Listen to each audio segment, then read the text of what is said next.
Welcome back to the Harmony Ball Podcast. This episode is brought to you by Bing, Barbershop in Germany, and the World Championships of Mixed Barbershop Singing.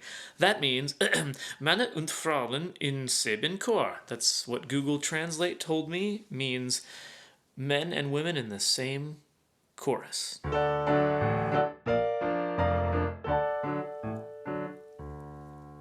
Hi, thanks for listening to my podcast. On today's episode, we have Michael Kelly. Michael's journey to singing with Westminster was a lifelong dream, but he got to realize it in 2019, and he tells that story on this interview, and it's pretty cool. Then we get into his judging the performance category, and Michael's judging community has had a great impact on his life, and it's so wonderful to hear him talk about it because it really frames Michael's character quite well. You know, he's a self-described islander at heart, and so when he says cool islander mystic sayings like, open your mind and listen, you're gonna find something, I kind of believe him. And then we get into some amazing stories of Michael's experiences traveling internationally to judge barbershop contests in Australia, New Zealand, Sweden, and Germany.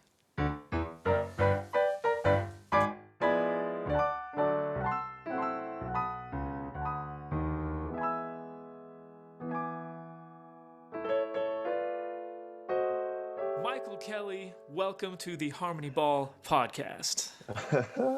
I'm excited to be here. Thanks, Derek. Yeah, man. Welcome. Good to talk with you, my Westminster brother. Right. Let's talk about right at the top. I want to talk about giving credit where credit is due, because for those of you out there who have seen the 2019 gold medal chorus championship performance by the Westminster Chorus, there was a bit of cheercraft. What do you call it? Cheer work, throwing a human in the air for awesome effect, and I feel like you played a role in that. Can you tell us a story about about that? Yeah, sure. Yeah, my one add to Westminster was definitely probably pushing the guys to do that cheer throw. Um, you know, I guess we have to go back and realize that, Westminster had 100 people on stage that contest, and a good reason why is this was Justin Miller's last major contest with Westminster since he'd moved up to Oregon. I've been friends with Justin for 10 years. He helped coach the Northwest Vocal Project, which I was a part of up here in Seattle. So we got to know each other up here, and I've always been a huge fan of OC Times, and so I got to know those guys a little bit. And so Westminster was 100 guys, and the big reason for that is Justin asked some of his close friends and people who've been a part of Westminster culture to come from out of town, and I got the illustrious invite to, if I could, make it happen. And of course, being the diehard that I was and always wanting to sing with Westminster, I was allowed to audition and go through the process. I will say it was tricky being in Seattle singing with Westminster, having to fly down on a Monday for rehearsal. But you made it happen. But I made it happen. Yeah, you did it. You committed. And I wasn't the only one. I mean, there were other guys coming from Minnesota, Arizona, Nevada. So I know that a lot of people made Oregon. I know that a lot of people made that happen for that particular contest.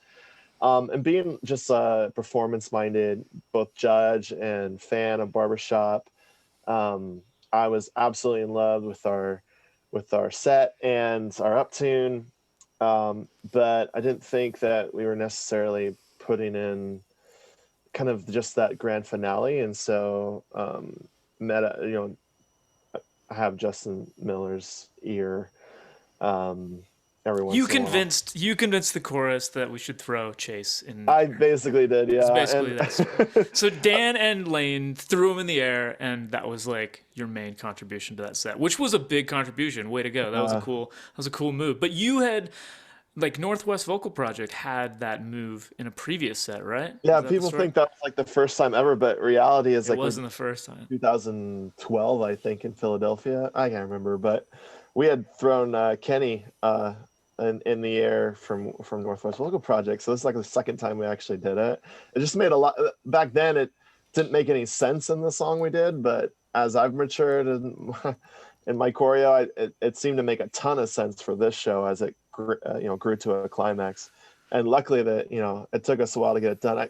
People don't realize like how quick it came together. I mean, it came together 2 days before we put it on stage in Salt Lake City, and the first time we ever did it in the actual with the actual chorus, we did it in a ballroom and nearly threw Chase into the ceiling. He just barely missed the chandelier in the hotel ballroom. So there's a lot of danger in that, and I highly recommend that you don't throw members of your chorus without training. People have to realize Lane and Dan are like experts, fitness guys, do a lot of CrossFit. They're super strong, and Chase actually did cheer in high school, so it was actually, it's not just random guys doing it. They had the experience. They had the experience. They're professional. They picked it up. But yeah, that was a lot of fun for sure. And just the one thing I'm really proud of adding to the Westminster lore for sure. So it feels really good. Right on. Yeah, man. Yeah, that was one heck of a ride. Oh my gosh. Yeah, that was special. So let's talk now about your brother Ian, who convinced me to sing in his quartet when my friend Glenn stepped out of their quartet. Um, oh God, what the heck was the name of our quartet? Your quartet? Yeah, because it's a number, the ship quartet. 548 Express. God, what was the number? Because I never took that bus anyway. So Ian is a big part of my journey as a barbershopper. Not just actually your whole family, I should say, because I actually got to speak with your dad when I was a member of the Bellevue Northwest Sound. Yeah. When we were all singing on the risers, and that Ian was like 10, I think, at that time or Oh something. my He was like small person, Yeah. Yeah. I guess so. Yeah, you've been around for a while with our family. That's for Because I sure. went to school in Seattle That's right. and I sang with Bellevue like in 2005, 2006, like the days before Vocal Spectrum 1. That's a whole like other history of barbershop. That's like right when I started too. So I'm a late bloomer for all of this. Well, late bloomer in my family, that's for sure. You told me about your barbershop journey though. You mentioned seeing OC Times and thinking that the rest of the show was boring, but OC Times was awesome. Oh, I was When I was was there that? in Salt Lake City. I was going to school at BYU, and my dad and brother were way into barbershop, and I had no interest whatsoever. I just didn't like it, it didn't fit me. And they invited me to finals, and I remember just thinking everything was so boring. And then OC Times came on stage, and I was like, "Oh, this is different," and I really liked it. Ended up hearing Max Q later on and Real Time, and actually liked those quartets too. So it wasn't all that way, but it. Some people say that some people fall in love with barbershop right away. Some people it kind of grows on them. Um, there's no way I'm in barbershop without OC Times and without Westminster. Just being like kind of my inspiration because I just wasn't into it before. And now I've kind of grown into it. So yeah, thanks guys. Thank you. That's interesting. I always assumed that barbershop was this bug that just got you. I didn't know you could grow into it because the first time I ever heard barbershop, I was like, what is this? I must do this. Oh, really? Yeah, but the difference I guess is that my family didn't make music. Like I wasn't introduced to it through my family, so maybe that's part of it too. Because, yeah, as a young person, it's kind of sometimes it's pretty hard to get into what your family is into, or if you're, how do Yeah. I say this? There's something about being a teenager that just makes you want to have nothing to do with what your family wants for you to some degree. Like there's just this natural rebellious spirit to being that age, and maybe that's part of the psychology of it. I don't know. For you?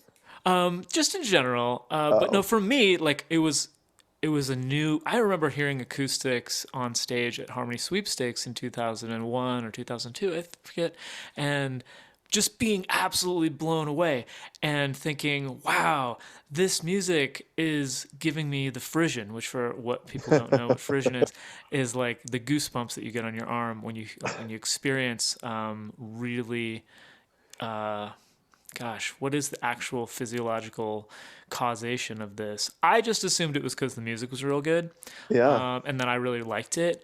But I have yeah. come to determine that maybe there's something more spiritual or more physical about it, and that's the thing that drives me forward in this thing that we do in choral music.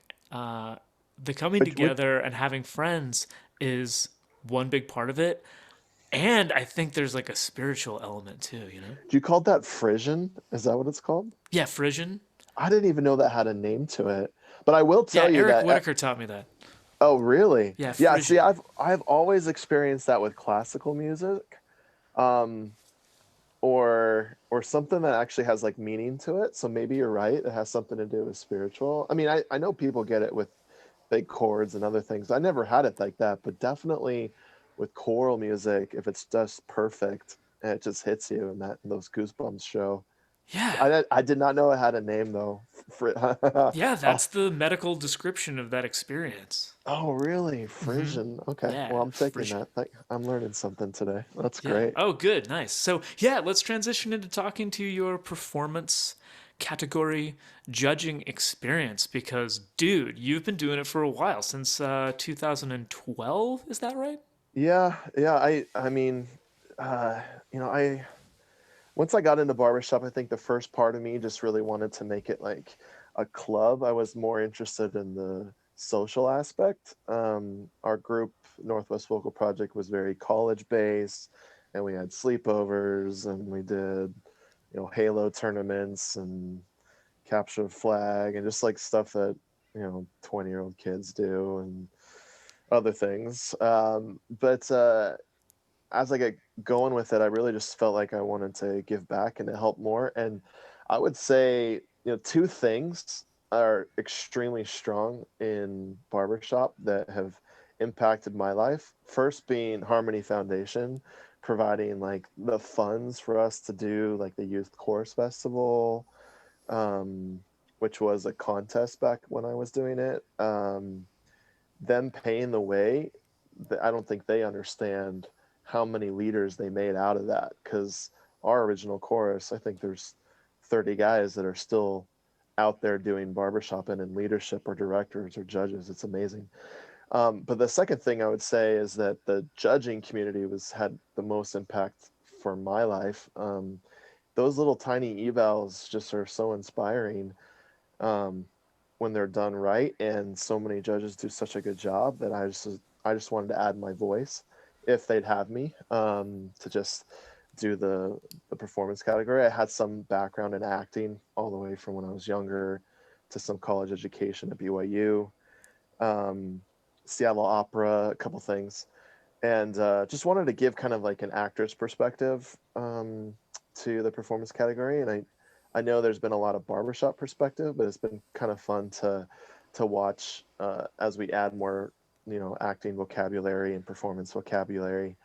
And there's all sorts of things we can add to our category. But I think people will see now more than ever that, the performance judges have a very large range of skills to teach, performance tactics and performance, from all sorts of different aspects, whether it be theater or stage or street performing or whatever it might be. And so I just wanted to add my voice to that. So I've been doing it since 2012 and really loving it. Yeah, been able to do a whole bunch of different performances, and yeah. So you really like being uh, coached then. Did I get that? You mentioned that you like enjoyed having a performance adjudication. I Yeah, I've always had every single coaching session all the way up to today, and I know our quartets have gotten a lot better, and my courses have gotten a lot better. And it can be challenging to coach higher and higher levels, but I've gleaned something from every coaching session I've ever had. There's not been one ever. I think if you open your mind and listen, you're going to find something. And you don't have to take it all, but oh my gosh, yeah, I love coaching. I love everyone's opinion. Um, I have an ability, and I think everyone will get the most out of it if they just try to listen as much as they can during that coaching session and glean the stuff that works and resonates with you for sure. Yeah. How do you keep an open mind while you're being adjudicated? I don't know. Be laid back. Be laid back. I got a very, I was born in California and I feel like I'm an islander at heart. I don't know. It's just kind of my personality.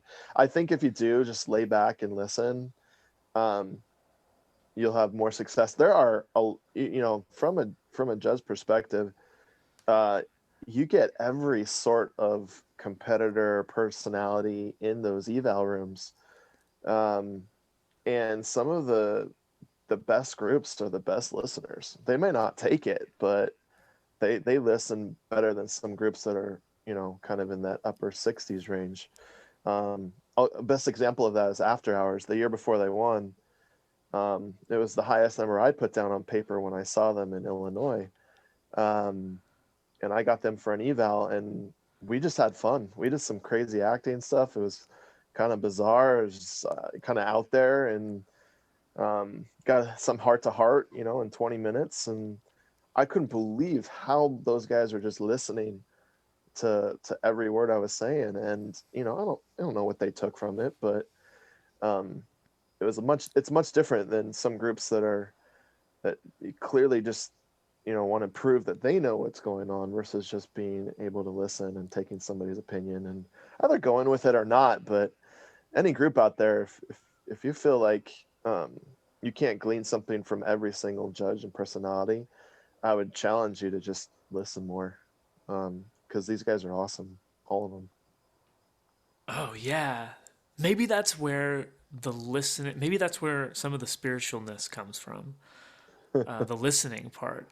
I can speak to my experience when I'm in a place where I feel like I'm very well listened to, like maybe working on a new song with an ensemble or improvising or just having a really good conversation, the kind of conversation that happens on the like third night of a backpacking trip out in the middle of Oh, those underneath are the the best. stars, those type of Yes. things. Yep.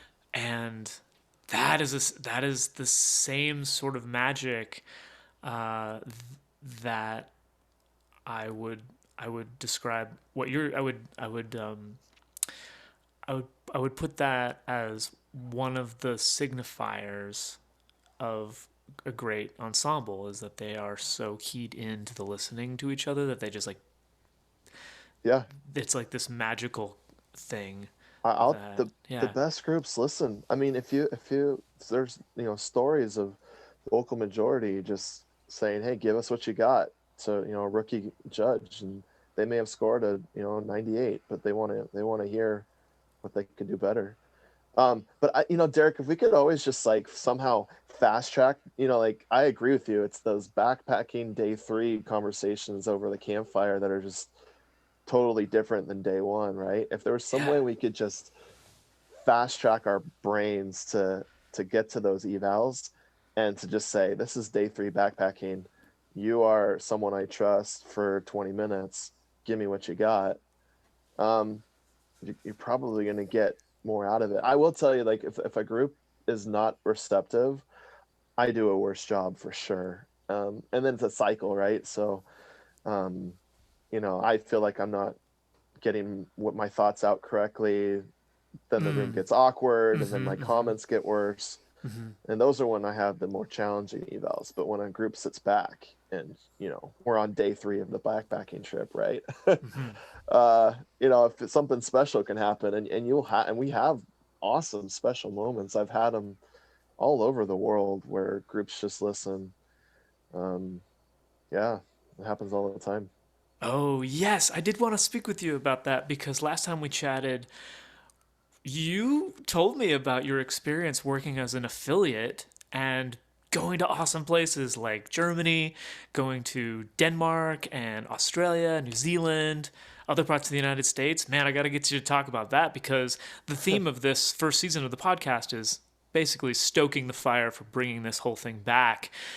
And judging, and I would love for you to speak to this too, is a sacrifice. There's a lot of time investment in just getting the skills, and then there's the actual like run, like doing the festivalness of it, in which you see and write down a number for literally hundreds of groups, right? Yeah, yeah. Oh But you yeah, get, yeah, but the trade off is you get to go to these awesome places, right? yeah. I mean, there's definitely a lot of work that goes into everything, and you want to do your best, and you're always working on it, and you're working on your craft, and you're writing articles, and you're meeting with groups privately, and you're coaching on the side, and then the judging comes in, right? So yeah, I've had a chance to work. I think if for your listeners, I don't know how many of them. A lot of them know that we have affiliates, but a lot of them have never experienced what it's like to actually go through an affiliate event, and everyone is so different, and I just it kind of blows my mind, like how inspiring each place could be.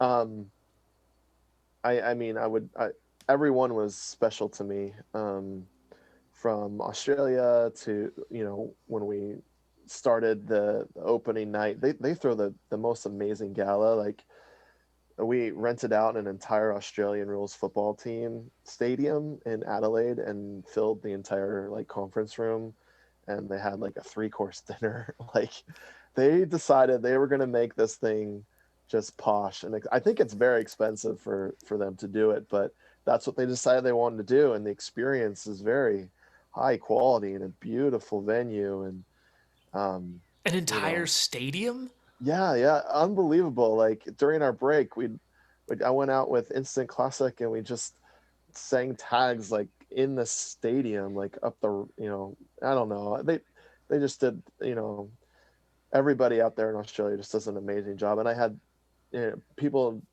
probably never heard of the festival Statesman. I had an amazing experience as a judge watching those guys really touch me. Probably one of the biggest gaps between two scores I've ever put down on paper. Oh, They right. sang, I've heard this anecdote. That's a good anecdote. Yeah. yeah, they sang a Whitney Houston song, and Right. for whatever reason, everybody was totally bought in, and there was just like tears everywhere. It was something magical.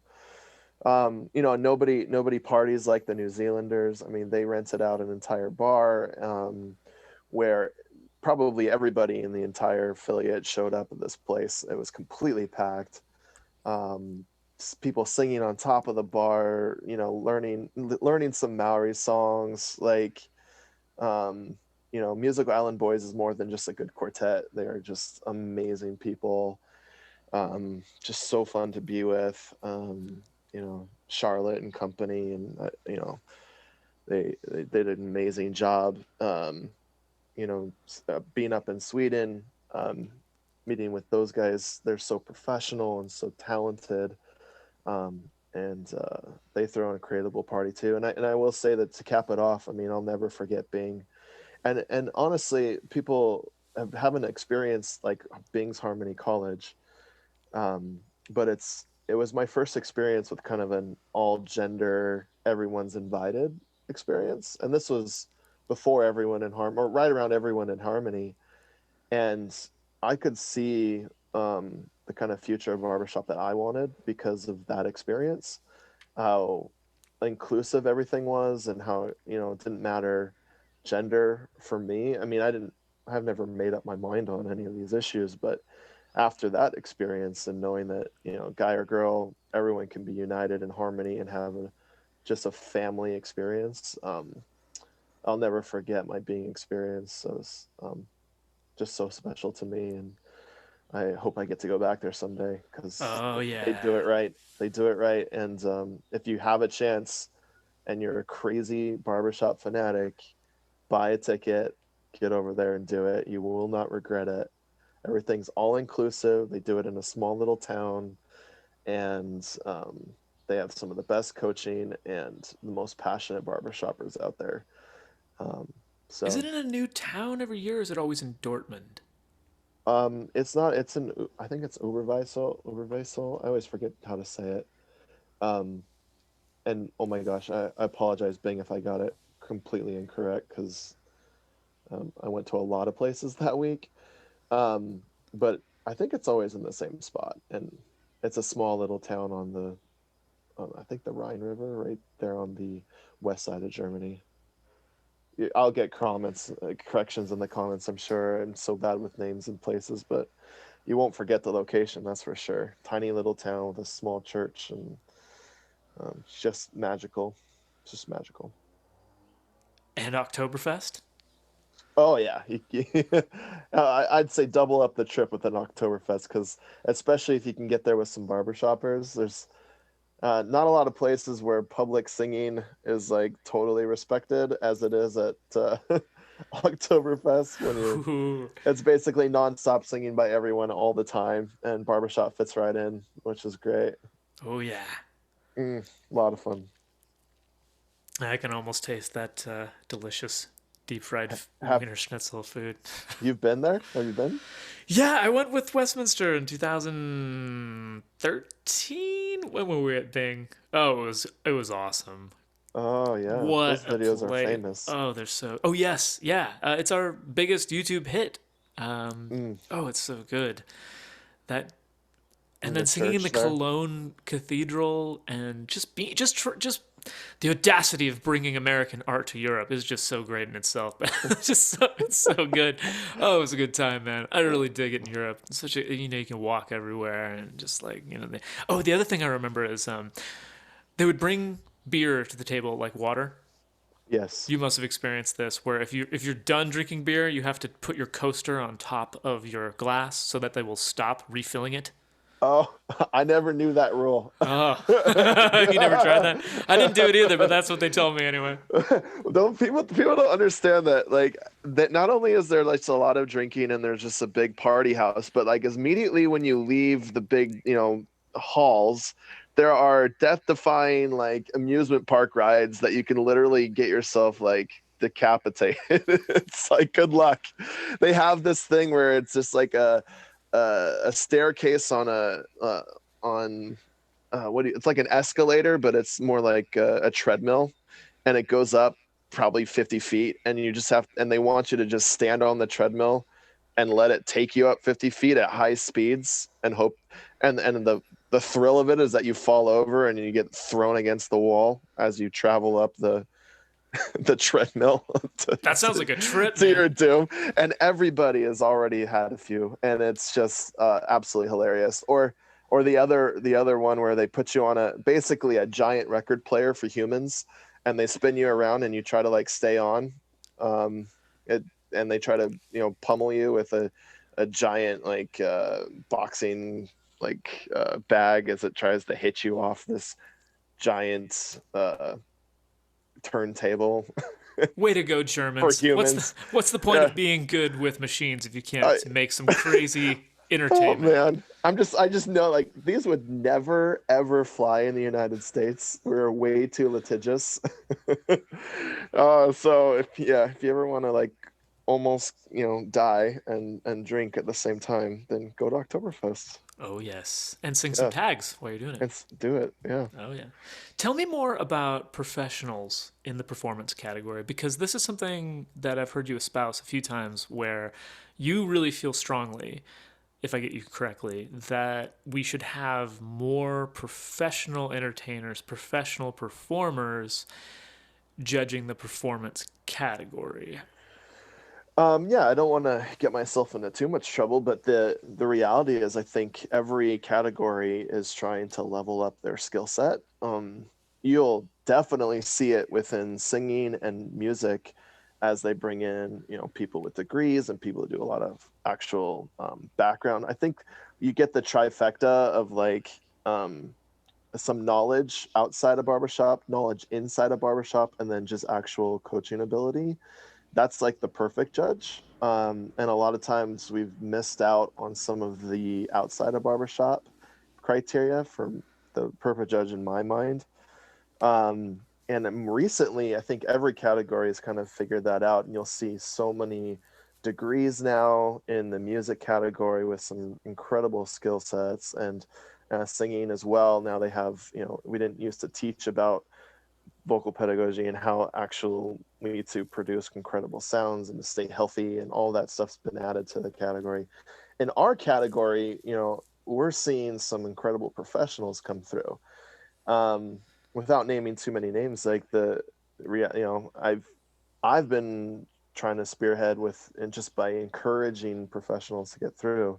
And this next class of barbershop judges in the performance category have all sorts of professional experience, whether it's TV and film, music theater, Broadway. You'll see these guys coming through, but they're not like non-experienced in barbershop. These are some experts. In fact, Will is going to be coming through. He's on the performance team there, and but also an incredible actor on film and TV. So these are some experiences we're going to be able to share with our barbershop members to level them up in all sorts of different ways. And hopefully, encourage them to be more creative and to be more artistic, and to, paint with more colors is what I like to say. I don't think that got you in trouble at all. You could No, keep going. Just maybe try and get into a little bit of trouble. Come on. Wouldn't that be more exciting? No, yeah, the good conflict's good for podcasts, right? No, I just, there are a lot of people that, want to keep barbershop, and I think Kevin Keller said it best when they say preserve barbershop, they really mean preserve barbershop the time that they joined. But I always consider like the advancement of barbershop a worthy endeavor, especially when you're trying to add and expand the artwork that we create. So it's been pretty cool to watch performance judges come with all different levels of background. Yes, because if it's not growing, then it's not becoming more interesting. It's just going to fade away, right? Yeah, I mean, artwork has all different styles, and it can still be barbershop, but I would love to see all different styles and interpretations and looks of it. Let the music guys figure out what barbershop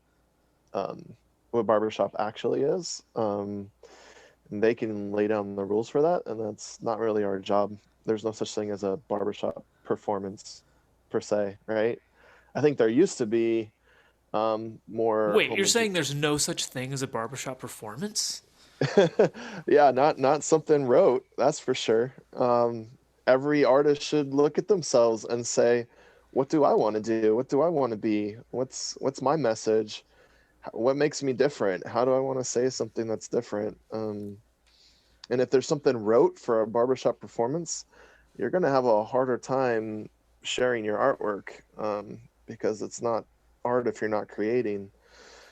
And so I think our category has moved so much further than ever before in that aspect. If you just look at 2019, go get excited by watching the top 5 competitors, and every single flavor of those top 5 is completely different, whether it's Westminster, the magical set that Ambassador of Harmony did, 08's solemn and kind of dark interpretation of some music, and or a comedy set, that expands kind of like what we've been doing on stage. And I hope we see more of it. I think things are just really exciting when artists get to be artists, and we don't say what's allowed and what's not allowed.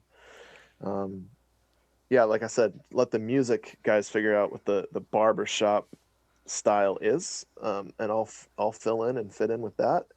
And then when it comes to performance, do whatever you can to be different. I see what you mean. So, in terms of your category, and we should say to the listeners, for those of you who are not familiar with how this style of a cappella music is judged, there are 3 different categories. One of them is music, one of them is performance, and the other is singing. And if I get you correctly, Michael, you're saying that what the performance category should do is a sort of maybe back off the rules a little bit more, or let the music people figure out what is in and outside of the genre, because that's not performance category's responsibility. Did I get that right? Yeah, sure. I mean, and there. I'm not saying that we ignore it. Like if someone comes in and clearly doesn't do barbershop, we're skilled enough to know that that'll affect the barbershop score. But in reality, is like there's no rote way to deliver a barbershop piece of music. And there's no When you one say set. rote, that makes me think of piano music. Like when you like learn something that is just you're not interpreting it, you're not expressing anything from where you're at. You're using it as an exercise essentially just for technique. Is that what you mean when you Yeah, say rote? that's absolutely right. Yeah. So I think if you were to look at the performances from an entire performance from the barbershop in the 90s, without the sound on, it would look a lot different than barbershop today without the sound on. Um, and I'm talking specifically choruses. And I think in reality, the more we try to actually become artists, the more separated we'll be in our visual performance aspect and our in the way we actually deliver music, in honest ways, um, versus maybe something that was like, this is the way a barbershop performance should look and should be like, um, from a performance aspect. And that's just a different way of thinking, and it's not mine. It's not my thought. This work got done, probably 20 years ago. I know there's a lot of people very influential in moving it in this direction, even from old category specialists that you wouldn't even expect. Um, my particular mentor is Marty Lovick, and he's been a huge influence for barbershop behind the scenes to make sure that we've been more creative and that we, let the performers guide the way, and I just hope to carry that torch a little bit. Oh, right. That's how it works. It's kind of an apprenticeship when you're in the judging category school. You sort of Yes. work with one seasoned judge, and for you, that was Marty Levick. Oh yeah, and he's the one who encouraged me to apply as well. Oh, So okay. yeah, he is a huge part of my barbershop career. There's others too. George Kipp was one of my coaches, but um, there's all sorts of, you can't name enough names to really on this hobby. And these Everybody are all helps each awesome other. people that gave so much of their lives to this style of music. Oh yeah. And you just can't help but respect them because you're like, ah, oh, you've been doing this for decades. Mm, that's And the way you to have an say it, man. opinion about this. You want to change, you want to move it somewhere. Mm. Much respect. Well, dude, tell me just quickly about working with your brothers in a quartet because I'm jealous. I have no brothers. I mean, by relation. Yeah. Well, you worked with Ian. Okay, right, We won't go yes. too much into that. Uh, I will. Okay, It so was a privilege. Ian, if you're I, listening, I love I, you. well, Ian will be the first to tell you he's changed and grown as a singer and as a person, and No definitely is doubt. different from the early 2010s or late 2000s. But yeah, when you sing with your brothers, it's just special. So I sing with three of my brothers. I have four brothers. I can only sing with three. Sometimes we sing with the fourth brother, like at Christmas time or something. And so I sing in a quartet called Mama's Boys. Not super well known, but well known up here in Evergreen District enough. And we've won district, and we're trying to work our way up the 20 and the international stage. But yeah, working with your family is just fantastic. It feels like you're playing with a cheat code. Like it doesn't even feel, sometimes it doesn't feel fair. Like everybody else has to work to blend, and you're just like, oh, we'll just rehearse a few times and we'll blend. And so it's it's not, that part's not fair. But I will say we've done our work. We've scored as low as like 65. We score kind of like 84, 85 right now after years of work. So it's not like we haven't done it. But I will say we're really good at fighting and making up, because we have to. I mean, there's parts of our quartet lore and history that are pretty hilarious. I remember, and Ian probably wishes he forgot this, but Ian sang once with two quartets, our quartet and another quartet, and felt incredibly burnt out one contest and wasn't able to finish the contest with our quartet as he stormed out of the room. And so we tease him about that for sure, and he deserves all the credit in the world for that. But yeah, if you go look at Mama's Boys score chart, there's a particular contest where we came in last place because we got 0 points on our final set. As Ian decided he was only going to sing with one quartet because we had a big fight, which was great. I will say we weren't blameless. I'm not going to throw him under the bus. And I will say Ian has got the better of us because he is a pro singer. He gets paid to sing for the U.S. Army. He gets to sing for the president and gets to sing for U.S. diplomats and for Monday Night Football. So yeah, Ian, you won. You won the singing, the world of singing in my eyes. But yeah, there was a time where we were constantly bickering. So that's what it's like to sing with your family. It's not perfect. I hope a little conflict in your podcast is entertaining. Oh yes, we're entertained. Throw another thing up on the board and shoot at it. Yeah, it's good to sing with your family members because when you're hanging out during the holidays, you can just sing, which is nice. Oh my gosh. My Yeah, family does puzzles, which is all right too. you've got to be really good at puzzles, Derek. I'm terrible at puzzles too. Oh no. I'm Ian in the room. I walk out. You know, I'm like I looked for 2 minutes. I can't do this anymore. They're like, come on, dude, get some more end pieces. I'm like, I don't care about this puzzle. I'm going on a walk. Oh my gosh, yes. The holidays are magical. We've done some really cool stuff as a quartet. When you get to travel, you travel with your best friends. We do a lot of golfing too. So, well, that's the best part is that if you're waiting for golfers in front of you, you just sit on the tee box and sing tags.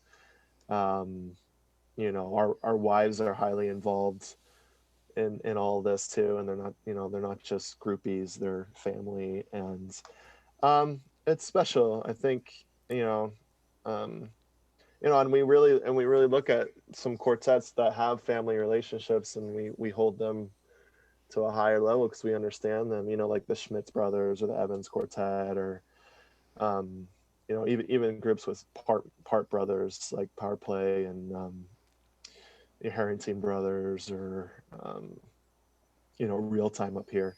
That we just feel part of the club of those guys too. So I think it's pretty cool. That is pretty cool, man. That is pretty cool. Mm. Yeah, we're lucky. Yeah. Well, my man, we've covered a lot. You got any ideas for the rest of this conflict podcast? Got any more conflict? I was just saying that like conflict drives really good podcasts. If it's all like super rosy, it's gonna be pretty boring. So I don't know. Like you dug deep enough, Derek. You found my conflict. Oh, all right. I'm Okay. gonna totally embarrass Ian. I'm sorry, Ian. He can take it. I think he can take it. Now. He can always say that. I There make was a money doing time. this. But now he can take it. Yeah. Well, I just have one more question for you in that case. What's that? What tag are we going to sing when we hang out at Pasadena 2022 Midwinter Convention? Oh my gosh. That's going to be unbelievable. Like, can you imagine just the amount of just relief we're all going to feel when we show up at that? I Like, can't actually. This is going to be like a new uh, awakening or some kind of crazy energy shakedown. It's going to be cathartic as all get I out. will tell you, Derek, I have one rehearsal in almost 2 years for barbershop, and I'm a diehard barbershopper. One live, and it was with my brothers, and we sang a tag, and I cried. I am not a crier, but just so much has been missing in my life from not singing barbershop that it overtook me. I was like, I miss this so much. So I will sing any tag you want, Derek, when we meet up in Pasadena. If it were my choice, I'd probably sing The Way We Were for sure. It's on. Made famous by lots of people, but I love the version OC Times says. That is like just probably my favorite tag. It's on. Michael Kelly, thank you for coming on the cast. Thanks, Derek. Appreciate it. I am really enjoying these podcast conversations. I hope you're enjoying listening to them too. And I'd like to thank my guest, Michael Kelly, and to thank you for listening. Until next time, this is Derek Wayne saying, keep the dream alive.